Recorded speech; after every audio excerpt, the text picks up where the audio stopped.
Well, hey everybody. You may happen to know that I'm a big WCW fan, even though I admit that the company really fell on its face, on its ass, on everything from '99 to 2001 when it closed. So I'm here to talk about some of the worst WCW pay-per-views ever. Now I'm doing a top 25. Now I've already covered every single WCW pay-per-view.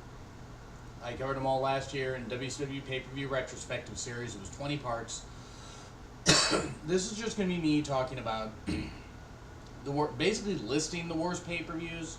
Basically the pay-per-views pretty much to avoid.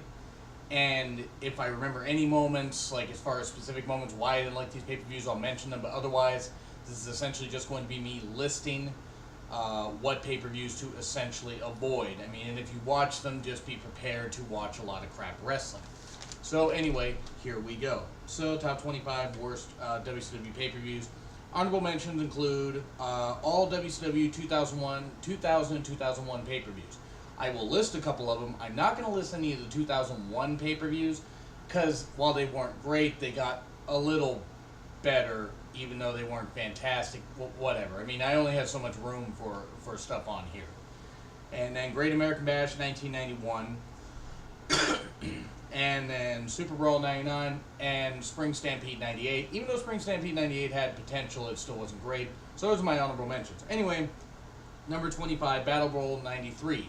The Battlebowl concept of first on Starrcade 91 of having two rings in a battle royal where you were tossed to one ring and then tossed over the top rope wasn't all that great. They had the lethal lottery thing, which were faces and heels most of the time mixed together as tag teams, fighting other face and heel tag teams, and the winning team advanced to this battle royal, and it was shit. And even in 1992, at Starrcade 92, which was the best Starrcade, one of the best Starrcades ever, if not the best Starrcade ever,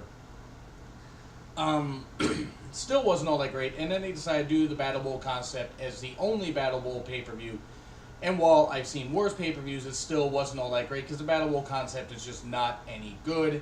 And it was, of course, the one major, thing that a wrestler like Rip Rogers ever did, where Hawk tossed him around and everything, and somehow he managed to get the win. Congratulations to him. Good for you. Hawk tossed you around like a sack of potatoes. But even that, the Battlebowl 93 pay-per-view just wasn't any good. And then number 24, Road Wild 98. Essentially just not a good idea. They had Sturgis, South Dakota during the whole Sturgis bike rally thing. Just not a good idea. It was not a good setting for a pay-per-view. It just really wasn't.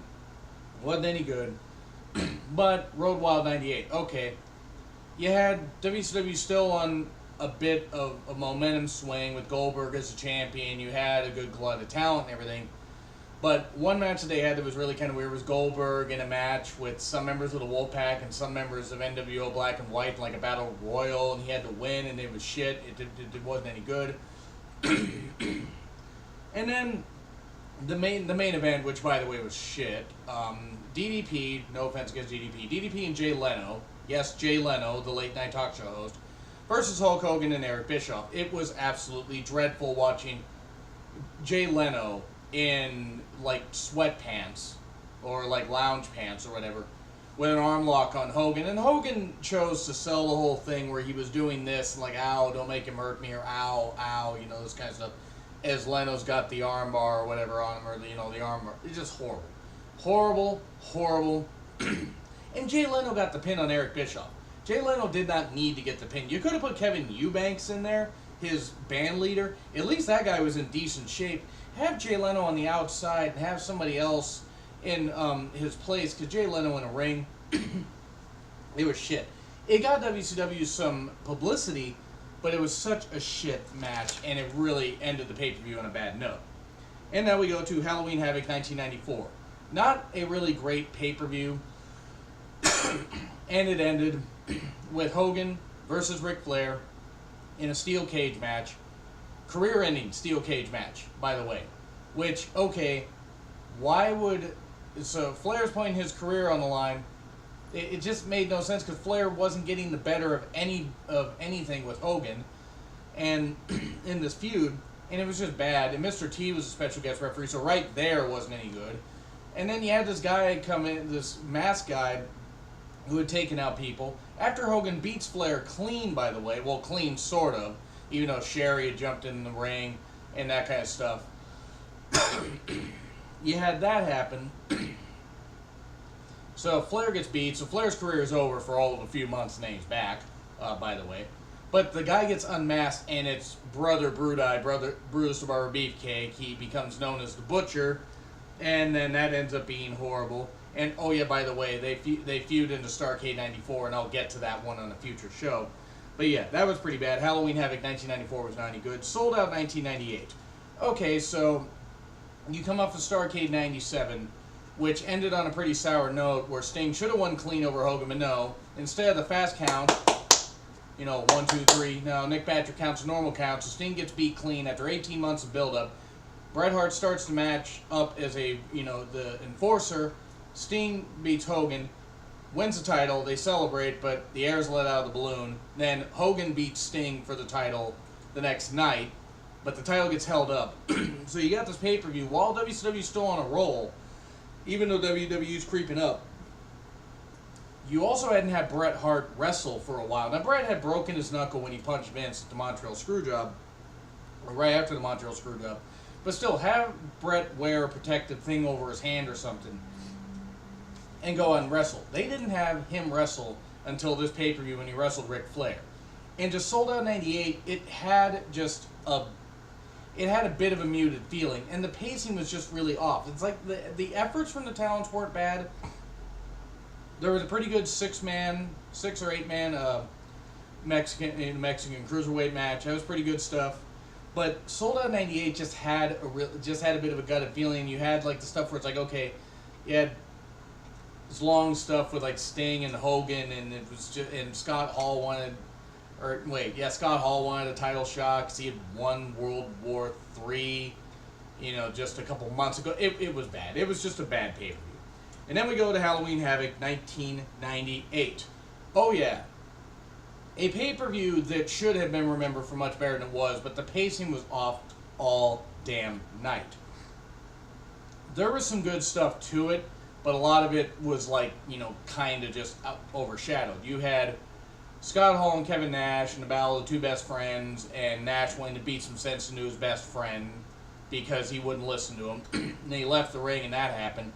But this is mainly remembered for, and I mean, granted, there were some matches that weren't all that good anyway leading up to this.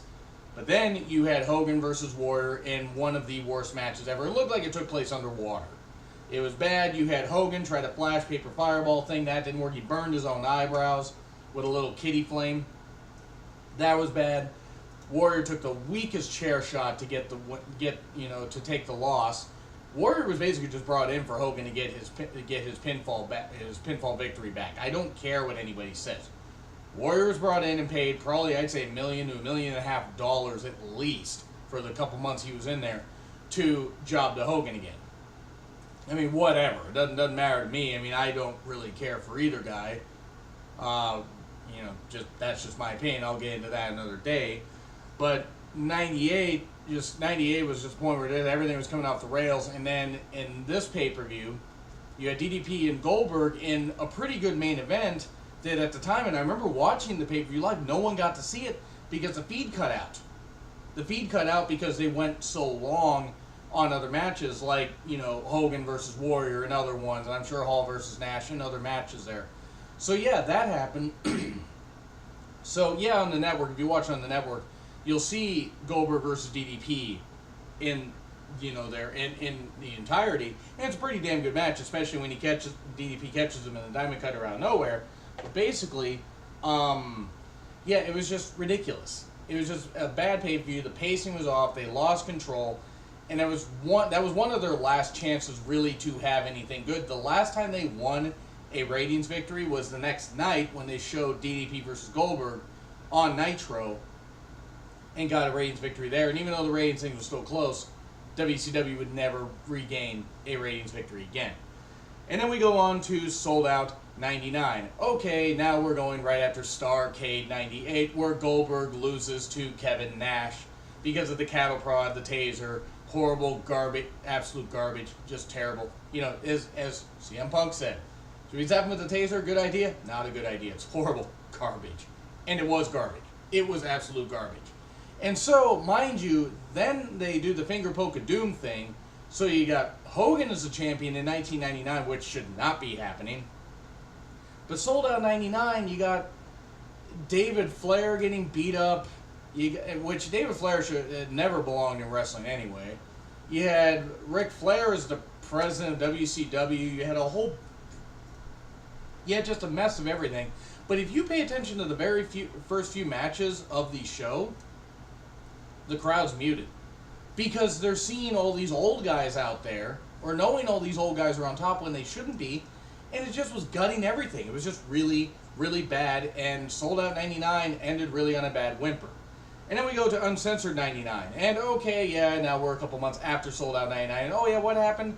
Oh yeah, Hogan and Flair in a barbed wire steel cage first blood match, where both guys bled pretty heavily. The match was never stopped, and you weren't supposed to be able to win by pinfall or submission. Yet, in a not-so-clean, victory, Flair manages to get a victory over Hogan, and it just was such shit. I mean, that was bad. You had, if I remember right, I think you just had a bunch of hardcore matches that just weren't any good. I want to say you had Bandman versus Sandman, Hack, and Raven, and just a lot of stuff where it was just not any good. Like, 99 really started to get hard to watch for WCW. But Uncensored 99, that main event of Flair versus Hogan, it just proved where it's like, okay, why are these guys main eventing in 99? I mean, as much as I love Ric Flair, as much as he was a great stalwart of WCW, he should not have been main eventing at this point. And they had a tremendous undercard that wasn't being utilized. So it was just horrible. Now we go to Uncensored 99, no, not Uncensored 99, Great American Bash 99, actually. And, oh yeah, this is pretty much remembered for one thing: Sting getting attacked by Scott Steiner's dogs in the back. Really, that's about what the pay-per-view is mainly remembered for, is Sting getting attacked by Scott Steiner's dogs. How shitty was that? Pretty damn shitty. Pay-per-view itself wasn't all that great anyway, but yeah, it was pretty damn bad. I mean, it's like, if I remember it, I think this was the same one where you had David Flair as a U.S. champion. And if it wasn't here, it was around this time.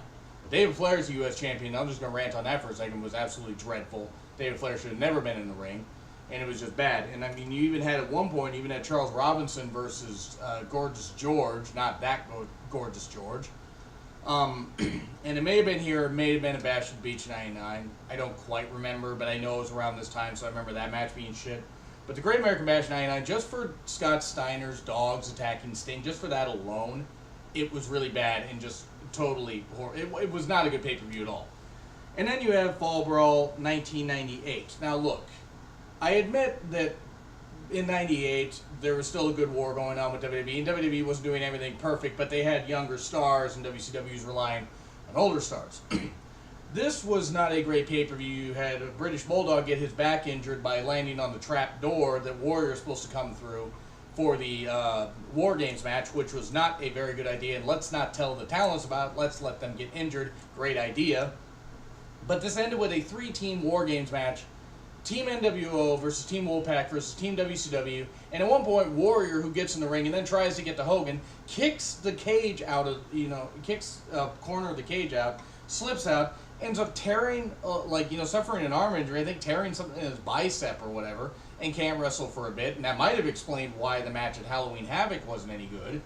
That was bad, and DDP winning the match wasn't a problem, but just the pacing of it was horrible. It's like, I think you had, instead of teams of 4, I think you had just 3 men on each team, and the pacing just wasn't any good. It just wasn't any good at all. And DDP winning was great, but the whole thing was just ridiculous. With Warrior doing the trapdoor thing, it was just bad. It's like, why would you do that? Because you end up injuring one of the best superstars, one of the most talented superstars ever, when he wanted to be British Bulldog, and that was just really shit. So that's where I'm going to leave that off. I'm going to come back with another show here in a bit. I'll make these about 15 minutes, so thanks for watching, and I'll see you in a bit.